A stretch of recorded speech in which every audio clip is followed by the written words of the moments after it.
Ça y est, l'été touche à sa fin et pour certains, une boule au ventre commence à pointer son nez avec la reprise. Alors pour toutes celles et ceux qui retournent au travail un peu à reculons, je vous recommande chaleureusement, chaudement le parcours Chance, fidèle soutien de Métamorphose. Alors vous savez, Chance, c'est ce bilan de compétences et cette communauté d'entraide qui vous aide à redonner du sens à votre vie professionnelle. En 3 mois seulement, vous allez pouvoir redéfinir vos objectifs, renouer avec ce qui vous anime vraiment et écrire une nouvelle page professionnelle, le tout accompagné de votre coach dédié choisi sur mesure en fonction de votre personnalité. Et le petit plus que j'aime tout particulièrement et qui change tout, c'est la force et la présence de la communauté Chance. C'est un collectif hyper engagé qui est à vos côtés, prêt à échanger, à vous épauler et à vous ouvrir son réseau. En résumé, c'est un vrai accompagnement sur 12 semaines pour changer ce qui doit l'être dans votre travail pour qu'il soit en harmonie avec la personne que vous êtes aujourd'hui. Et en plus, le parcours est 100% finançable grâce à votre compte personnel de formation. Alors les amis, je vous invite à surfer sur l'énergie de la rentrée pour vous mettre en action. Rendez-vous tout de suite sur le site chance.co pour faire le point gratuitement avec un conseiller et changer ce qui ne va pas ou ce qui ne va plus dans votre vie professionnelle.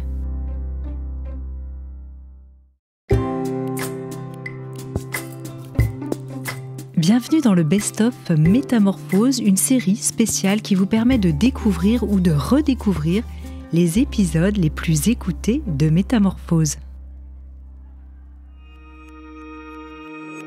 Bonjour et bienvenue dans Métamorphose, le podcast qui éveille la conscience. Chaque semaine, nous allons partir à la découverte d'une personnalité lumineuse et qui porte une voix d'éveil des consciences. Je suis Anne Guéquière, fondatrice du magazine Féminin Bio, auteure et éditrice de projets engagés pour un nouveau monde. Dans ce podcast, j'explorerai les thèmes qui m'enchantent et me font cheminer depuis plus de 20 ans autour d'une vision holistique, de l'harmonie du cœur, du corps et de l'esprit. En espérant que ces thèmes sauront vous inspirer vous aussi. Le podcast Métamorphose est publié chaque lundi pour bien démarrer votre semaine en conscience. Vous pouvez consulter toutes les informations le concernant sur fémininbio.com/métamorphose. Pour être informé chaque semaine de sa publication, abonnez-vous au podcast en vous rendant sur votre plateforme de podcast préférée.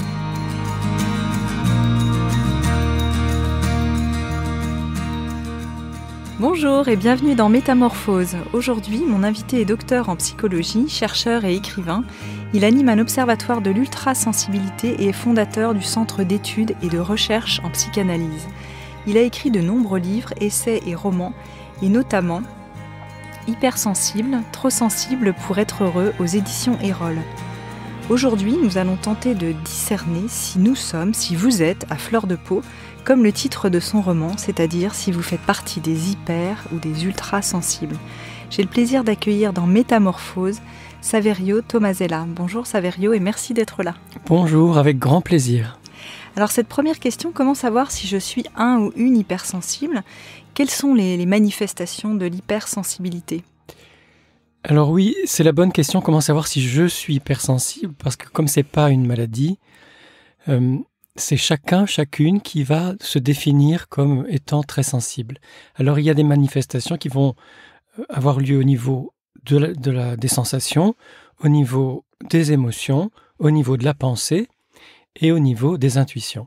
Au niveau des sensations, on parle d'hyperesthésie ou même de synesthésie, parce qu'il y a des personnes qui vont entendre des couleurs, voir de la musique ou des sons, ou sentir des paysages, c'est-à-dire qu'il y a des correspondances entre les sensations. Mais surtout, c'est souvent une grande intensité des sensations. Donc les personnes hypersensibles, hyperesthésiques, vont mal supporter la lumière, le bruit, les odeurs, les parfums. Les contacts ? Les contacts aussi, certaines étiquettes, certains tissus, etc.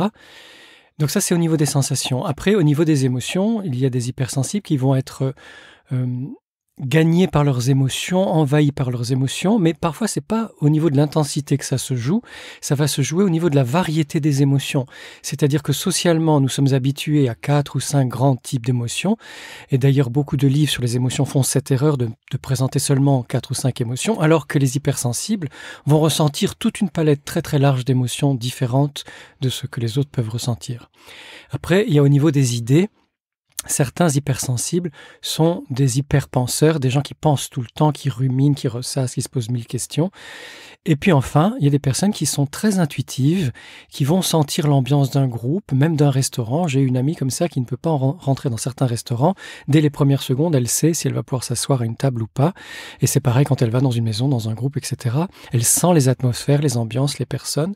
Elle est extrêmement intuitive. Donc ça, ce sont les principales manifestations de l'hypersensibilité. Alors de quand on date les recherches en fait sur l'hypersensibilité? On a l'impression quand même que c'est un concept assez nouveau. Oui, c'est un concept très nouveau qui date des années 90 aux États-Unis. C'est une chercheuse, psychologue, Hélène Aron, qui a commencé ses recherches et qui a publié son premier livre en 1996, donc c'est très récent. Il est vrai que Jung parlait d'introversion et que dans cette introversion jungienne, on peut se retrouver. Néanmoins, il ne parle pas d'hypersensibilité, c'est Hélène Aron qui en parle en premier et qui d'ailleurs n'emploie pas ce mot-là, qui est une traduction française. Elle parle de haute sensibilité ou de sensibilité élevée et j'avoue que je préfère parce que ça reste de la sensibilité. C'est une sensibilité plus grande que la moyenne, mais ça reste de la sensibilité. Alors que le risque en France avec ce mot hypersensible, c'est la dévalorisation, c'est de croire que c'est un problème. Donc ça date de la fin des années 90 et ça n'est pas pour rien, on en reparlera, c'est que la société dans laquelle nous vivons, surtout le monde occidental, est un monde de plus en plus dur. Donc nous verrons si finalement c'est une question de grande sensibilité au-dessus de la moyenne ou si c'est plutôt le monde qui nous pousse à nous insensibiliser, à nous désensibiliser. Et donc les personnes qui resteraient sensibles de cette belle sensibilité humaine, qui est la nôtre, finalement seraient qualifiées d'hypersensibles. Combien de personnes ça peut représenter dans la population, ces personnes hautement ou en tout cas hypersensibles? Alors là aussi, les chiffres ont évolué. Hélène Aron propose un chiffre de 20% de personnes à la sensibilité élevée, mais elle dit tout de suite, et c'est très important, qu'il y a encore 20% de personnes sensibles. C'est-à-dire que les très sensibles et les sensibles dans la population américaine représenteraient 47%. C'est beaucoup. Oui, c'est beaucoup. Hein. Alors, en France et en Europe, moi, j'arrive à des chiffres un peu plus élevés, 25% de grands sensibles, et je me demande même s'il n'y en a pas encore plus, parce que plus je cherche, plus je trouve que ce nombre est important. Et donc, à peu près 50%, la moitié de la population, qui est sensible par rapport à une autre moitié qui est plus ou moins sensible, voire insensible. C'est-à-dire, ça fait à peu près 35 millions de personnes en France. Quand vous dites insensible, c'est presque un terme qui me choque quand j'entends comme ça, parce qu'on peut se demander comment un être humain peut être insensible, alors par opposition à sensible évidemment. Alors, dans les personnes moins sensibles, c'est vrai qu'elles ne sont pas forcément insensibles. Hein. Les personnes insensibles sont rares, mais il y en a. Hein. Il y en a en politique, il y en a à la tête des entreprises, il y en a aussi parmi les criminels et des personnes vraiment insensibles. Sinon, ce sont des personnes qui ont émoussé leur sensibilité pour se débrouiller avec un monde vraiment difficile et violent et rude et qui donc font en sorte de se protéger au maximum en réduisant leur niveau de sensibilité. Oui, c'est comme une carapace, on rajoute des couches pour se fermer à sa sensibilité. D'ailleurs, il y a une expression de plus en plus courante qui est se blinder. Se blinder, oui. Voilà, les gens se blindent, oui, forcément, la vie est difficile, le monde est dur. Et puis, il y en a au moins une moitié de la population, et particulièrement 30%, qui ne se blindent pas du tout. Alors, les hypersensibles n'ont-ils pas tendance à justement chercher à se blinder pour échapper à leur hypersensibilité quelque part dans leur construction au cours de leur vie? Alors oui, c'est une des possibilités, c'est un des destins de l'hypersensibilité qui fait que justement parfois chez les personnes qu'on trouve insensibles, il se cache un grand hypersensible, mais qui a tellement réussi à se blinder, à construire une carapace, que cette personne ne montre plus du tout sa sensibilité, ou même ne ressent plus, parce que c'était nécessaire. Sinon, l'autre parade la plus fréquente chez les hypersensibles, qu'on va retrouver chez d'autres typologie de personnes, c'est la suradaptation, c'est-à-dire faire en sorte, comme on se sent différent depuis le plus jeune âge, faire en sorte de s'adapter aux demandes, aux exigences de l'entourage, de la société, de l'entreprise, et ça a un coût très élevé. Oui, on le paye ensuite. Alors, quand dans l'inconscient collectif, on a l'impression que ce sont surtout des femmes, finalement, qui sont concernées par l'hypersensibilité. Est-ce que c'est le cas? Alors, pas du tout. La sensibilité élevée est extrêmement paritaire. Il y a autant C'est une bonne nouvelle. C'est une très bonne nouvelle. Il y a autant d'hommes que de femmes qui sont hypersensibles, autant de garçons que de filles. Ce qui joue, c'est que nous sommes encore dans une société machiste, misogyne, même si les choses évoluent évidemment au fil du temps, mais c'est long et ça demande beaucoup d'énergie pour que la société évolue vers plus de parité réelle, pas simplement dans les textes de loi. Et donc, les hommes ont tendance à masquer, à cacher, à camoufler leur grande sensibilité, alors que les femmes sont décomplexées par rapport à plus décomplexées par rapport à leur grande sensibilité, le montrent plus facilement. Ce qui fait que c'est vrai qu'on peut avoir l'impression que ça concerne plus les femmes que les hommes, ce qui n'est absolument pas le cas. Ouais, elles pleurent peut-être plus facilement, par exemple. Par exemple, elles pleurent et elles rient plus facilement, ou elles vont exprimer ce qui les dérange, ou se confier plus facilement que les hommes. D'accord. Alors, quelle est la différence entre un hypersensible et un ultrasensible? Parce que vous travaillez sur ces deux concepts. Alors en fait, ça fait plus... On va vers la pathologie, c'est ça, avec l'ultrasensible? Non, pas spécialement. Non, pas du tout. En fait, que ce soit la sensibilité élevée, qu'on l'appelle hypersensibilité ou ultrasensibilité, n'est absolument pas une pathologie. D'accord. Et c'est pas du tout une maladie. La différence se situe au niveau de l'empathie. Ça fait plus de 10 ans que je cherche sur la sensibilité élevée et je me suis rendu compte que dans les forums, sur les forums, dans les groupes, que ce soit des groupes virtuels sur Internet ou des groupes de thérapie ou des groupes de parole, il y a un certain nombre de personnes très sensibles qui ont fait remarquer que parmi les hypersensibles, il y avait deux façons de vivre sa grande sensibilité, certains avec beaucoup d'empathie et certains autres avec peu d'empathie. Et donc, pour moi, les ultrasensibles, ceux qui sont vraiment le plus sensibles, ce sont ceux qui ont une très grande empathie. Alors qu'il y en a qui vont, par exemple, être sensibles au bruit, aux lumières, ou qui vont penser beaucoup, qui vont avoir un certain nombre de caractéristiques de l'hypersensibilité, mais qui vont manquer d'empathie, ça se voit, et c'était d'ailleurs très étonnant au début, je n'arrivais pas à y croire, mais il y a un très grand nombre de témoignages qui viennent le confirmer, que certaines personnes hypersensibles manquent d'empathie. Donc, c'est pour ça que j'ai créé ce nom ultrasensibilité ou ultrasensible pour désigner les hypersensibles hyperempathiques. Qu'est-ce qui se passerait dans le cerveau d'un ultra ou d'un hypersensible, disons d'un hypersensible, par rapport à un sensible, enfin quelqu'un plutôt, je dirais, lambda? Alors, les études qui ont été faites par imagerie médicale sur le cerveau révèlent un certain nombre de choses. La dernière étude en date, qui date de, je crois, 2011, montre que le thalamus, qui est le centre de filtre, le filtre dans notre cerveau, est beaucoup moins opérationnel, beaucoup moins actif dans le cerveau des personnes hypersensibles. C'est pour ça que souvent, dans les témoignages, les personnes hypersensibles ou ultrasensibles disent « je vis sans filtre ». Ah oui. Et effectivement, cette zone du cerveau ne filtre pas, comme chez les autres personnes de la population, les bonnes et les mauvaises nouvelles, les bonnes ou les mauvaises informations, ce qui fait que la personne hypersensible va se sentir envahie par un trop grand nombre d'informations. Ça va provoquer une hyperstimulation et donc une saturation. Ça, c'est vraiment caractéristique des personnes très sensibles, l'hyperstimulation et la saturation. Donc ça, c'est au niveau du thalamus. Après, il y a un centre de la douleur dans le cerveau qui est beaucoup plus actif chez les personnes hyper ou ultrasensibles. Et donc, nous ressentons la douleur beaucoup plus que les autres personnes, ce qui fait que, par exemple, certaines sensations qui, pour la majorité des personnes, ne sont pas douloureuses, pour nous, personnes très sensibles, deviennent des sensations douloureuses ou en tout cas fortement désagréables. Oui. Et puis, il y a surtout une grande différence au niveau des neurones miroirs.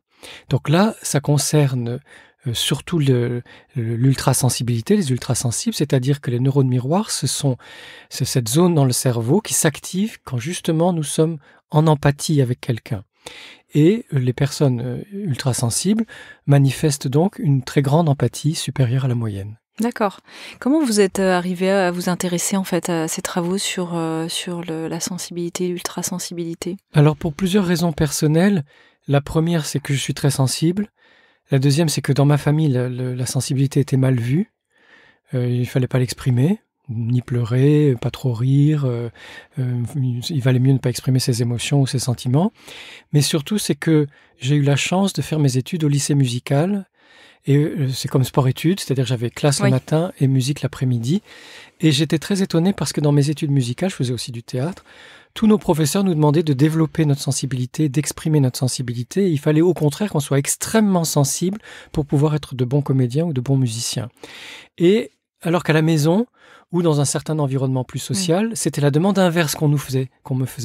Ne sois pas trop sensible. C'est troublant pour un enfant. Voilà, donc je vivais dans deux mondes qui étaient très différents.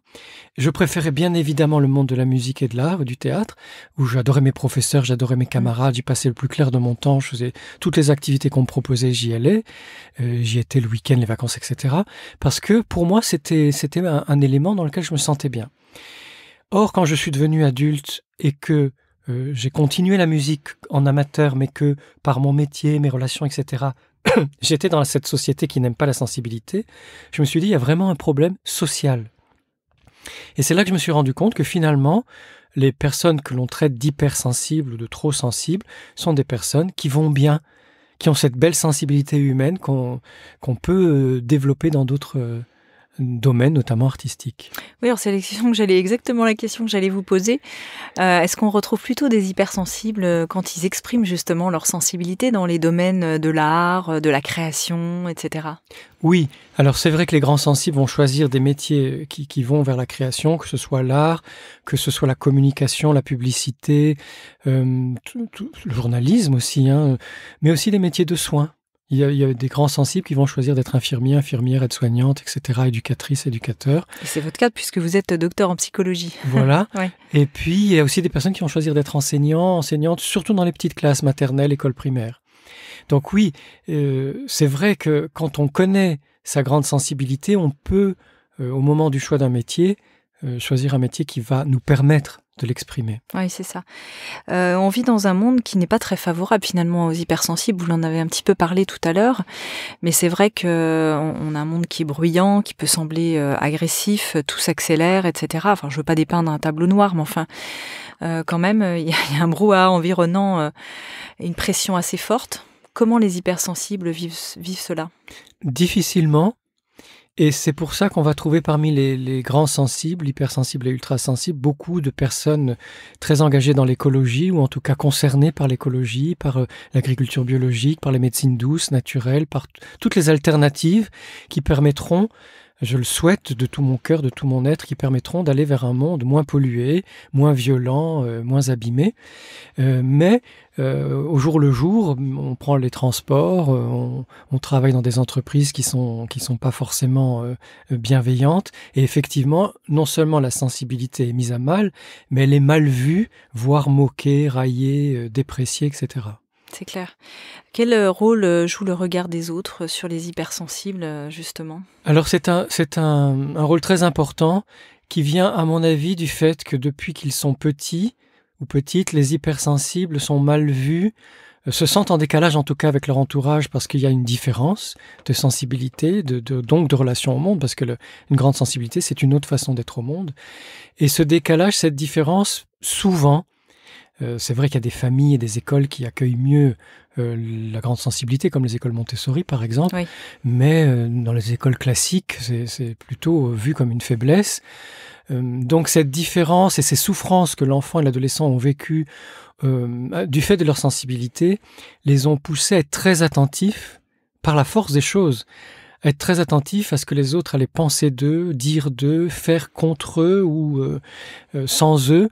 Et donc, ça a développé une vigilance par rapport au regard ou au jugement des autres, à la parole des autres. Cette fameuse suradaptation.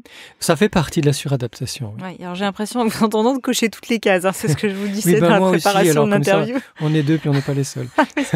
Si, la moitié de la population est concernée, c'est sûr, ou presque. Les hypersensibles sont-ils fascinés par le pire ? C'est aussi une des caractéristiques. Alors, pas dans mes recherches. J'ai pas découvert ça, ni dans celle d'Hélène Aron. Mais étant donné que l'hypersensible est très impressionnable, oui, pourquoi pas. C'est vrai que probablement toutes les mauvaises nouvelles qu'on entend ou qu'on voit sur les écrans nous impactent. Alors quand je dis fasciné, ça peut être aussi en imagination du pire, c'est-à-dire qu'ils anticipent des situations un peu comme des anxieux quelque part. Alors oui, c'est une question importante parce qu'en fait les hypersensibles ne sont pas forcément plus anxieux que la moyenne. Ah, oui. Donc il y a des personnes anxieuses parmi les hypersensibles et il y a des personnes moins anxieuses ou pas anxieuses parmi les hypersensibles. Cela dit, là où la grande sensibilité va jouer, c'est dans l'intensité. C'est-à-dire qu'une personne anxieuse, hypersensible, elle va vivre son anxiété de façon extrêmement forte, de façon surdéveloppée. Et là, oui, effectivement, plutôt que de simplement voir quelque chose qui n'irait pas, on voit le pire, si on a cette tendance à exacerber ce qu'on ressent. Alors d'où vient cette hypersensibilité et je pourrais dire qu'est-ce qui sous-tend finalement, est-ce que c'est une blessure qui sous-tend l'hypersensibilité? Est-ce que c'est finalement une construction caractérielle? Est-ce que c'est inné? Que dit la recherche à ce sujet? La recherche est partagée sur cette question et c'est intéressant d'ailleurs parce que à mon avis c'est bon que nous n'ayons pas une réponse définitive par rapport à l'origine de la grande sensibilité.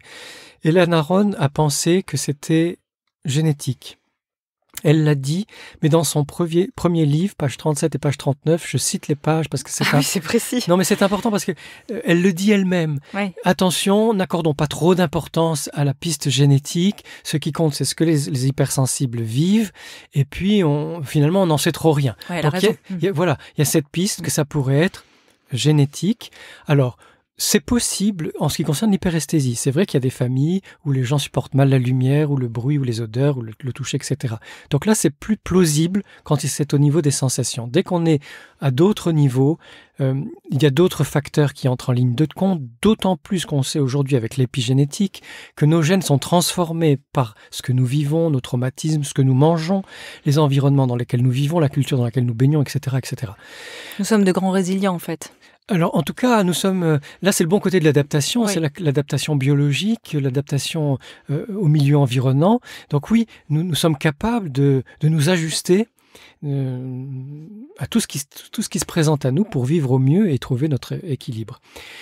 En revanche, c'est vrai qu'il y a des événements marquants dans notre histoire qui peuvent être soit des grands traumatismes, soit simplement le fait d'être rabroué, moqué, rejeté répétitivement, ou un discours sur nous, à toi tu es comme ci, tu es comme ça, ou tu fais pas ci, ou tu fais ça, etc., qui va orienter justement la formation de notre caractère et surtout notre regard sur nous-mêmes et notre façon de vivre notre grande sensibilité.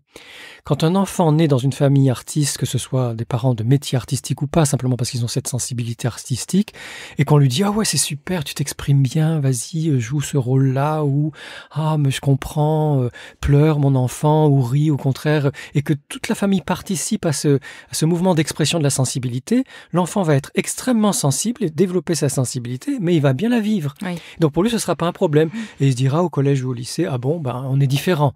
Oui. Alors que si l'enfant, dans sa famille déjà, est rabroué, ou alors on lui fait des remarques parce qu'il exprimerait trop ses émotions, parce qu'il serait chochotte ou douillet, ou je ne sais trop tous les mots qu'on peut employer pour désigner un enfant ou un adolescent qu'on trouverait trop sensible, à ce moment-là, les remarques faites à l'extérieur de la famille, elles vont avoir un impact très fort, et l'enfant se dit, c'est moi qui est quelque chose qui ne va pas, ou l'adolescent se dit c'est moi qui suis une anomalie. Oui.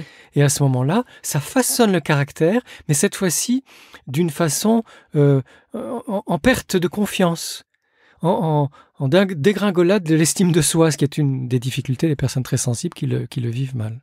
Alors vous parlez de peau psychique, j'aime beaucoup ce terme que vous employez, je ne sais pas si c'est vous qui l'avez inventé, mais est-ce que vous pouvez nous expliquer ce dont il s'agit ? Alors, la peau psychique, c'est une idée qui circule dans la psychanalyse en France et elle a été conceptualisée par Didier Anzieux dans son livre assez connu, Le Moi Peau. En fait, c'est très intéressant parce que la peau, qu'elle soit physique ou psychique, c'est notre frontière avec l'extérieur. C'est donc ce qui nous permet de faire la différence entre je et l'autre. Je préfère dire je que moi, qui peut être lié à l'ego, donc je, le self, le soi, et l'autre. Donc c'est très important de pouvoir faire la différence à certains moments, sauf dans la fusion passionnelle amoureuse ou dans l'union mystique. Où il n'y a plus de barrière. Voilà, ce qui est très bien et très agréable et important, mais la plupart du temps, on a besoin de pouvoir faire la différence entre soi et l'autre, ou soi et son environnement. La peau, c'est aussi une limite qui nous permet de nous protéger de l'extérieur, une limite qui va être plus ou moins poreuse. C'est-à-dire je laisse entrer des informations ou je laisse sortir des informations, donc là je parle de la peau psychique surtout, mais pas trop, c'est-à-dire que je peux sentir ce qui serait trop pour moi. Or, chez les hypersensibles, cette peau est vécue comme poreuse. Souvent, je l'ai dit au départ, les personnes disent « je suis sans filtre » ou « je suis une éponge », ce sont des expressions qui reviennent souvent et qui veulent dire vraiment qu'il entre trop d'informations en soi. Donc cette image de la peau était intéressante à creuser. Et puis la peau est aussi un contenant. C'est-à-dire, il y a ce que je suis, ma vie intérieure, tout ce qui se passe à l'intérieur de moi, que je vais pouvoir exprimer ou pas, et il y a ce qui se passe pour l'extérieur. Or, dans l'hyper-empathie, il y a une telle proximité avec la souffrance de l'autre, bon, ça peut être aussi avec son bonheur, mais c'est plus difficile quand c'est de la souffrance, qui fait que on se sent parfois gagné à son corps défendant, on se sent gagné par la souffrance des autres, et ça nous envahit aussi. Donc, chez la personne très sensible, cette peau est plus fragile, plus délicate, plus perméable, voilà, dire. Plus perméable que chez les autres personnes. Ah oui. Et justement, les hypersensibles confondent sentiments, émotions et sensations. Et ça, je trouve que c'est un point très important qui peut apporter à beaucoup de confusion, et notamment dans les relations amoureuses, par exemple. Oui, alors ça c'est important parce que justement vous parliez de discernement tout à l'heure dans votre introduction, et c'est exactement ça. Quand une personne très sensible se laisse gagner par ses émotions et l'intensité de ses émotions et de ses ressentis, elle peut croire qu'elle est en train de vivre quelque chose d'extraordinaire. Alors oui, à certains moments, on vit des choses extraordinaires et tous nos ressentis le reflètent.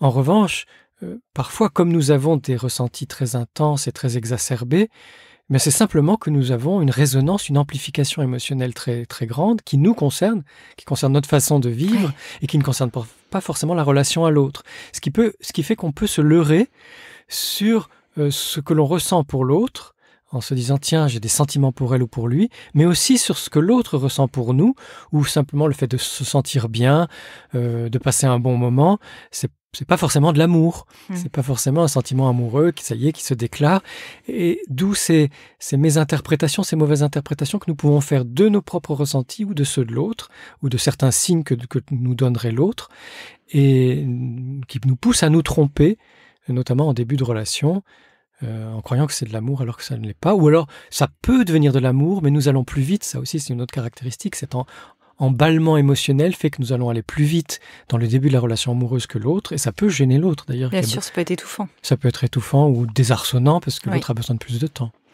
Oui, d'ailleurs, les personnes qu'on appelle un peu les cœurs d'artichaut ou les grandes amoureuses, les grands amoureux, comme ça, on a l'impression Don Juan, ça peut être ça, cette confusion, justement, cette hypersensibilité finalement.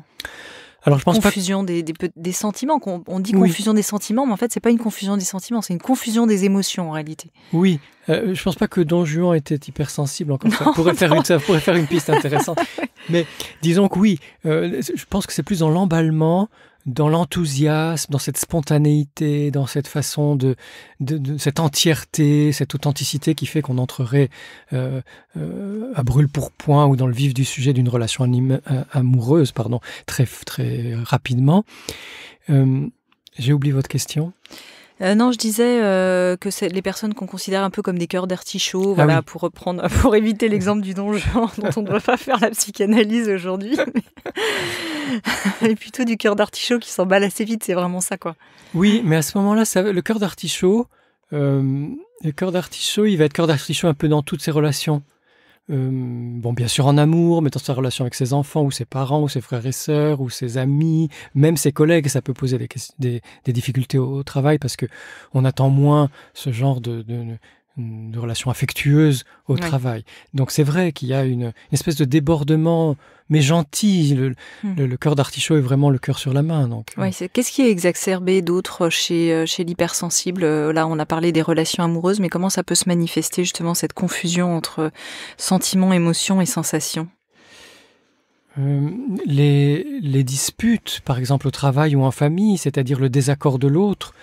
Un différend devient un drame, une dispute devient une catastrophe, c'est-à-dire que ou une remarque, parfois c'est simplement une remarque ou une critique qui va prendre une ampleur démesurée, où on a l'impression qu'on est remis en question entièrement, alors que l'autre faisait simplement une remarque ponctuelle sur un aspect de notre travail, par Et ça exemple. prend des proportions. Voilà, ce qui fait que souvent les personnes hypersensibles sont traitées de très susceptibles, mais je me suis rendu compte en cherchant que c'est pas forcément de la susceptibilité, ça peut l'être, parce que les hypersensibles sont pas parfaits non plus, mais c'est pas forcément que de la susceptibilité, ça peut être aussi une résonance très forte d'une critique, d'une remarque qui fait qu'on a besoin de temps pour l'encaisser et puis pour faire la part des choses et se dire mais oui, ça ne concerne qu'un aspect de mon travail et pas ma personne en entier. Oui.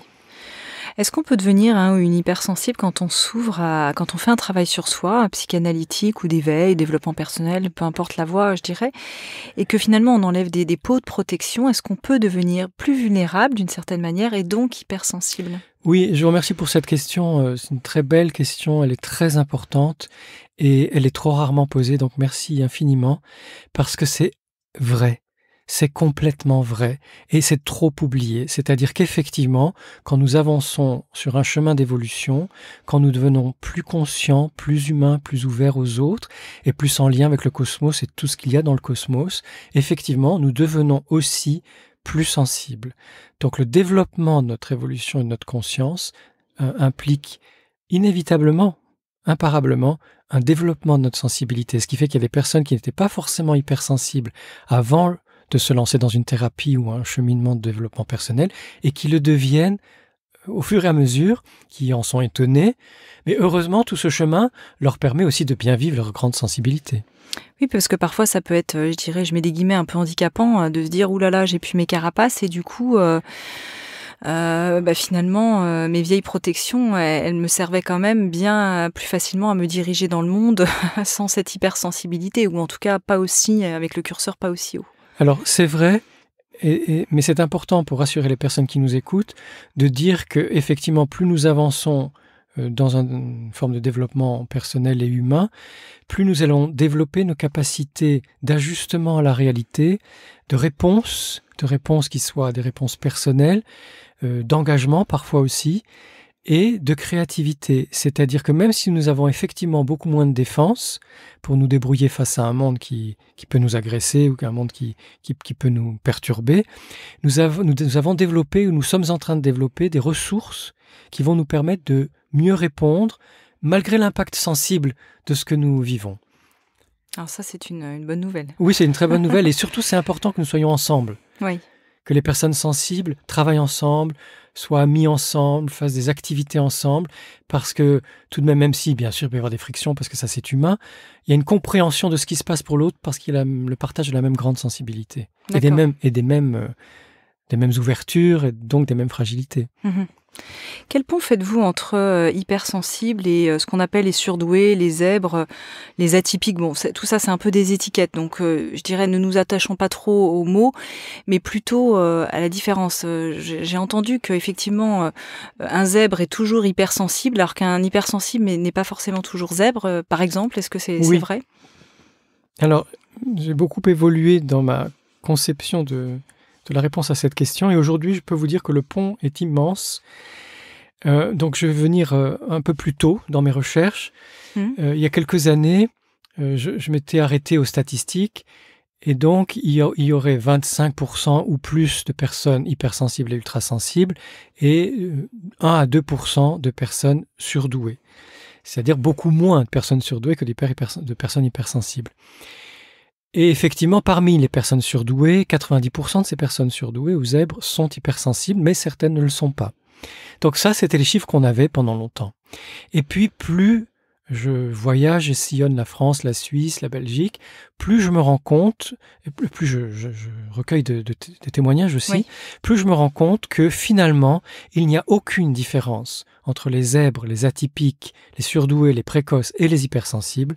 Les caractéristiques, les manifestations, les difficultés de vivre, ou au contraire les chances de pouvoir faire quelque chose de différent, sont exactement les mêmes. La seule différence serait, et je dis bien serait, au niveau du test de QI, où là, effectivement, les zèbres et les surdoués auraient des scores plus élevés. Sauf que les chercheurs sur la surdouance, comme Carlos Tinoco par exemple, désavouent le test de QI en disant qu'il n'est pas important, que c'est une fausse... c'est un test qui ne rend pas compte de la réalité de ce que vivent les surdoués, et que donc à ce niveau-là, comme vous l'avez dit, nous sommes tous d'accord pour éviter les étiquettes et éviter d'enfermer les personnes dans un mot, parce que nous tous, atypiques en général, nous avons une façon singulière de vivre et de considérer le monde et d'être en relation, et c'est ça qui compte. Merci pour cette réponse et cet éclaircissement, je pense, qui en passionnera plus d'un et plus d'une. Alors, comment détecter un enfant hypersensible ? Est-ce que les enfants 10, par exemple, sont plus enclins à être des personnes sensibles ? Oui, toutes les dysfonctions sont souvent le signe d'une grande sensibilité et d'une difficulté à s'adapter, c'est tant mieux finalement. Bien sûr, c'est un peu pénible pour l'enfant et pour les parents parce qu'il y a des séances chez l'orthophoniste ou des séances pour aider l'enfant à se réadapter au monde scolaire, mais indépendamment de ça, c'est tout de même une chance parce que ça permet à l'enfant de se rendre compte de sa singularité. Ce que j'ai découvert très récemment, et qui est confirmé aussi par d'autres chercheuses et chercheurs, c'est que tous les enfants sont hypersensibles jusqu'à 7 ans au moins. Ah. Ça, c'est très important et très intéressant. En fait, ça vient du développement du cerveau. Le cerveau rationnel se développe beaucoup plus tard et beaucoup plus lentement que le cerveau limbique et le cerveau émotionnel. Ce qui fait que jusqu'à 7 ans, l'enfant est vraiment guidé, informé par son cerveau émotionnel au sens large, limbique et émotionnel, et donc va être hypersensible par la force des choses. Alors c'est vrai que chez les plus petits, si l'hypersensibilité est très exprimée, ou si elle est mal vécue parce que dans la famille on n'aime pas trop la sensibilité, on va avoir déjà des signes de ce qu'on peut appeler nous l'hypersensibilité, parce qu'elle va être plus visible que chez d'autres enfants. Oui. Mais jusqu'à 7 ans au moins, chez certains enfants ça va aller jusqu'à 8, 9, 10 ans, tous les enfants, tous, sont hypersensibles. Ce n'est qu'après, et c'est justement là que ça confirme l'hypothèse d'une société hyposensible, ce n'est qu'après que certains enfants vont justement réussir leur suradaptation au monde social en se désensibilisant autant que ça leur est demandé, donc ça dépend aussi de l'environnement, et d'autres qui pour toutes sortes de raisons, soit ne vont pas pouvoir, soit ne vont pas vouloir. Oui. Il y a aussi un choix de rester soi-même et de ne pas se plier aux normes. Et donc des enfants qui vont rester hypersensibles, mais si on était logique par rapport à ce que je disais depuis le début, on dirait que ces enfants-là restent sensibles dans leur belle sensibilité humaine et les autres émoussent, amoindrissent leur sensibilité. Oui, donc en fait, on est en train de se dire que finalement, ce sont les autres qui ne sont pas... Alors, je ne vais pas dire dans la norme, parce qu'encore une fois, c'est un mot, une étiquette, mais l'être humain est un être hypersensible, en fait. C'est ça, la conclusion. Jusqu'à la fin des années 70-80, on n'aurait pas parlé d'hypersensibilité, on aurait dit l'être humain est très sensible et certains sont moins sensibles. Oui. Et la société industrielle ou technologique ou virtuelle nous pousse, ou cette guerre commerciale perpétuelle nous pousse à être moins sensibles. Ça, c'est finalement le meilleur regard, la meilleure définition qu'on puisse avoir. Ok. Comment apprendre à vivre ces émotions quand on est hypersensible et vous dites ni les gérer ni les subir? Voilà, c'est un point très important. C'est un point très important qui revient justement à surtout ne pas s'adapter, même s'il y a beaucoup d'exhortations avec cette formule gérer ses émotions, qui est d'ailleurs une formule qu'on emprunte au monde des affaires. La gestion, c'est une gestion de portefeuille, de produits, d'actifs financiers, gestion immobilière, gestion du personnel. C'est lié au business, quoi. C'est du business. Donc non, nous avons mieux à faire avec nos émotions. Et ce que nous pouvons faire est en fait très intéressant. Nos émotions sont des messagères. Nos émotions nous apportent des messages, des informations importantes sur ce que nous sommes en train de vivre. Si nous ne voulons pas entendre la messagère, elle revient en force à un autre moment. Elle va revenir avec une copine, une autre messagère, une collègue. Et elle revient à 2, à 3, etc. jusqu'à ce qu'on entende vraiment. Et à ce moment-là, c'est vrai que quand elles reviennent en force, en masse, ça fait beaucoup. Et là, on a un peu de mal à les ignorer, on va dire. Voilà, à les ignorer ou y faire face. Donc, il vaut mieux, dès qu'il y a des émotions qui se présentent à nous-mêmes très légères, les accueillir. Bonjour émotion, qu'est-ce que tu viens me dire ? D'ailleurs, maintenant on connaît beaucoup mieux l'hypnose ericksonienne, on sait très bien qu'en hypnose, c'est ça qu'on fait. Oui. Qu'est-ce que tu as à me dire ? Que ce soit un signe dans le corps ou une émotion, on dit mais quel est le message que tu veux faire passer, qu'est-ce qui me concerne et que j'ai besoin d'entendre. Donc en accueillant l'émotion comme elle vient, on la laisse s'épanouir, suivre son chemin et partir. Parce qu'en fait, la méthode Tipeee confirme que le cerveau humain est capable en 2 à 3 minutes, alors ça peut paraître long 2 minutes, mais c'est pas si long que ça. En 2 à 3 minutes, le cerveau est capable de traiter chaque émotion. Si je laisse une émotion venir, elle va se manifester de façon physique. Des fourmillements, du froid, du chaud, voilà, la respiration qui change, le battement du cœur qui augmente, enfin toutes sortes de manifestations. À certains endroits du corps, il suffit, comme en méditation, de prendre acte, d'observer ce qui se passe dans le corps, parce que l'émotion va suivre un certain chemin, et à partir d'un moment, elle va avoir fait le trajet qu'elle avait besoin de faire pour nous informer. Et quand je dis informer, c'est pas forcément au niveau verbal et pensé, c'est on va sentir des choses. Oui, ça peut être de l'information cellulaire même. Oui, cellulaire, tissulaire, musculaire, enfin voilà, des vibrations aussi parfois, à des niveaux subtils. Et elle nous donne l'information, le corps l'accueille, cette information, ou les accueille, ces informations. Le cerveau les traite, notamment les cerveaux inférieurs au niveau limbique, qui sont des cerveaux inconscients. Enfin, pour nous, c'est inconscient, tout ce qui se passe là. Et c'est fait.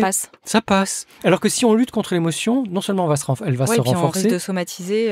Exactement. Il va se passer d'autres signes plus forts où on va compenser autrement. Et ce sont d'autres émotions qui vont venir. Et celles-là, elles vont être plus difficiles à vivre, comme par exemple la colère, l'irritabilité, des peurs. L'anxiété, effectivement, qui est souvent la résultante d'émotions qui n'ont pas pu être accueillies et vécues.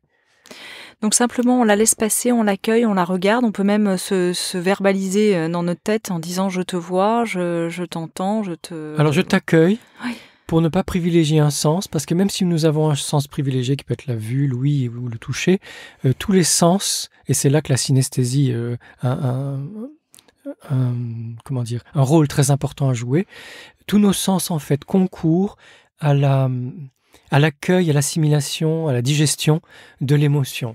Donc oui, si on veut, on peut verbaliser « j'accueille l'émotion, je la laisse suivre son chemin en moi », mais on peut aussi ne rien dire, simplement sentir ce qui se passe en soi à ce moment-là, et quitte à fermer les yeux, que ce soit dans les transports en commun, même au travail, on peut fermer les yeux, alors peut-être pas les 2 minutes, mais les 30 premières secondes, dans une réunion, les gens ne le remarqueront même pas, si c'est pas le moment où vous êtes en train de parler, et puis sinon ils vous verront émus. Et d'ailleurs, je pense que c'est important qu'on nous voit émus au travail ou dans des circonstances un peu sociales, parce que ça va réhabituer la société à avoir des émotions exprimées, alors qu'au XVIIe et XVIIIe siècle, c'était ces signes de sensibilité, montrer ses émotions, les exprimer, qui prouvaient qu'on était une personne bien élevée, bien éduquée, bien cultivée, et qu'on était intéressant ou intéressante. Et d'ailleurs, c'est un phénomène qu'on peut observer, enfin moi que j'ai pu observer chez les personnes âgées, j'ai pas envie d'en faire un cas général, mais qu'elles deviennent avec le grand âge plus sensibles, elles se mettent à pleurer plus facilement quand vous les quittez, etc. Donc il y a quelque chose qui s'ouvre en elles et qui retrouve ce cœur d'enfant de moins de 7 ans et leur sensibilité en réalité. Exactement. En vieillissant, nos défenses sont moins fortes, parce que les défenses consomment énormément d'énergie psychique et physique. Et donc, effectivement, nous retrouvons cette grande sensibilité de l'enfance et c'est merveilleux. Alors, l'hypersensibilité comme une grande chance, comment l'hypersensible trouve-t-il le bonheur? Et ce sera ma dernière question. Alors, avant de trouver le bonheur, ce que je souhaite à tout le monde, et c'est tout à fait à portée de main, ce qui est très important pour une personne hypersensible ou ultrasensible, c'est d'accepter cette forte sensibilité supérieure à la moyenne. C'est-à-dire qu'il s'agit de vivre ce basculement, ce renversement, en se disant « ce n'est pas moi qui suis anormal entre guillemets, ce n'est pas moi qui ai un problème, c'est pas moi qui suis trop différent des autres.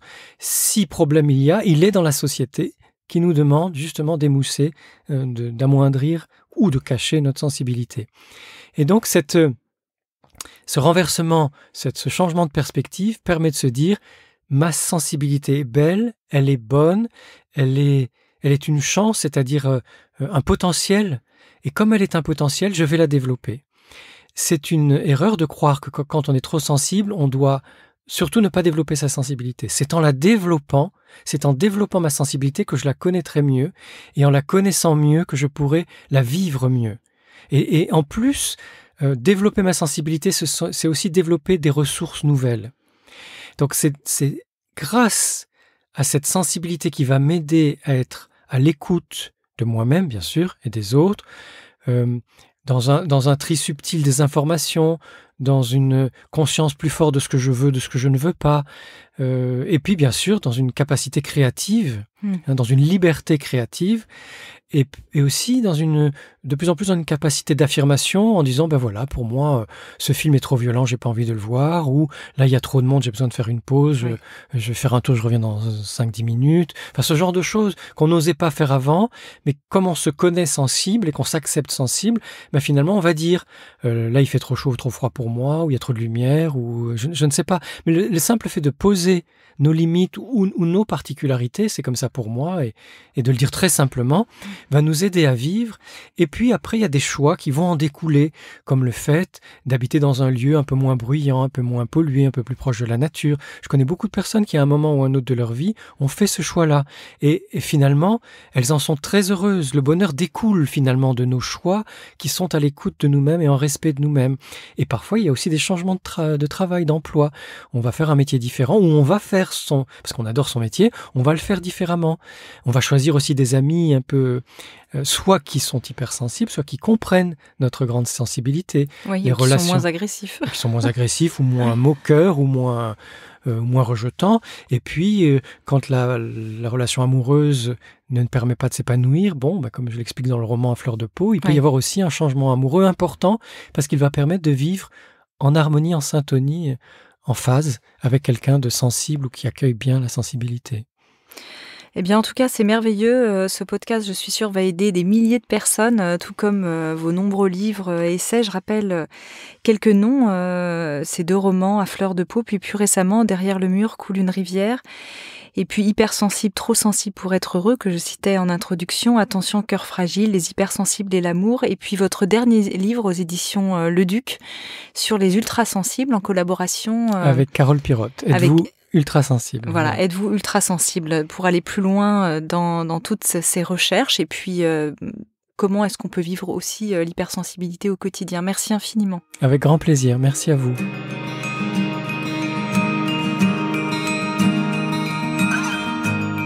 Merci de nous avoir écoutés. Je vous donne rendez-vous pour une interview avec une personnalité lumineuse chaque lundi pour bien démarrer la semaine en conscience. Vous pouvez retrouver Métamorphose sur de nombreuses plateformes et bien sûr laisser votre avis et vous abonner sur Apple Podcast pour le recevoir chaque semaine.